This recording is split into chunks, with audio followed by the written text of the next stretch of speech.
This also was a red flag for me. Until our tour is complete, Vika and I do our job.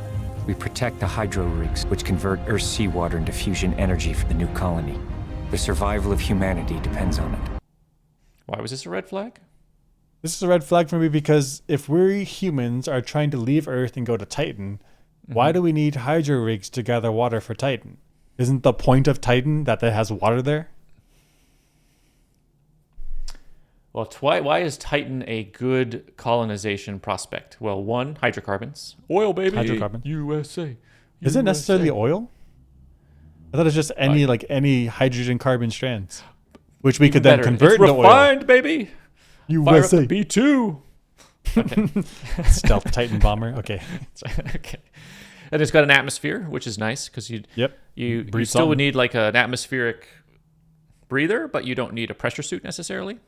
That's true. Otherwise, if there's no pressure, then your body's like expanding, your blood's boiling. Okay. You need some atmosphere to hold you together. Yeah. And I think you're right. There's plentiful water. I think it's frozen near the surface, but I think there's also a subsurface ocean. I looked this up. Okay. Oh, there it is. Here's the ESA, the European Space Agency picture. Looks like a rocky core, but it's unlabeled. Even better. Here's the NASA version. NASA version says that there's a organic rich atmosphere. There's your hydrocarbons and some type of surface. Then there's a decoupled outer shell of water, ice, and clathrite, I guess. Clathrite? I don't know what that is. Clathrite? I don't know what that is. And then there's a global subsurface ocean. So like this thick boy of ocean, and then a ice shell, and then some type of silicate core down inside. And to your question exactly, Titan contains a massive amount of water, roughly 11 times the volume of Earth's oceans, making up approximately 40 to 60% of the moon's total mass. Whoa. However, as you said, that the salty liquid water is believed to exist beneath the ice shell of 30 miles.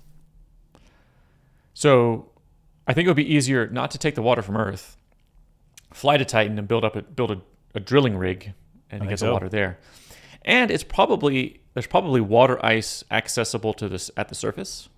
In which case, just scrape it off and heat it up. Like that's so much easier than like hauling heavy water. Right? Not heavy water. Water that is heavy. Water that is heavy. That's too Titan. That's just right? Difficult for no reason.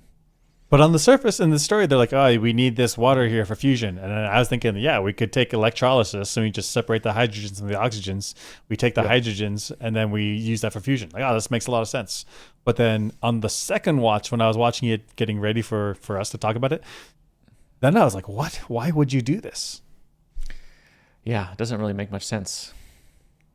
Especially you gotta launch this from Earth, which means you got to get out of the Earth's heavy gravity, and then you got to move it to the Titan system. I guess what is it? Titan's Jupiter, Saturn. Saturn, yeah.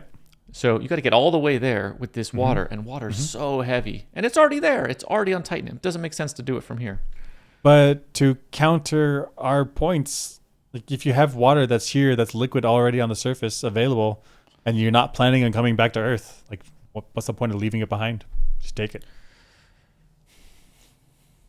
I mean, I think water is so plentiful in the solar system that you would want to take it from the easiest spots first.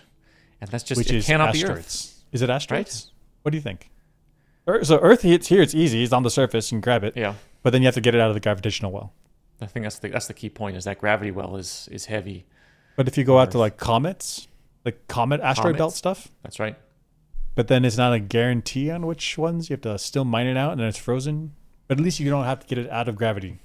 But what would I do though if I'm NASA and I want to mine the planetary bodies? I get one of those satellites, which we do, and just scan the whole solar system and categorize my best guesses as for where the easiest water is. And I go grab it.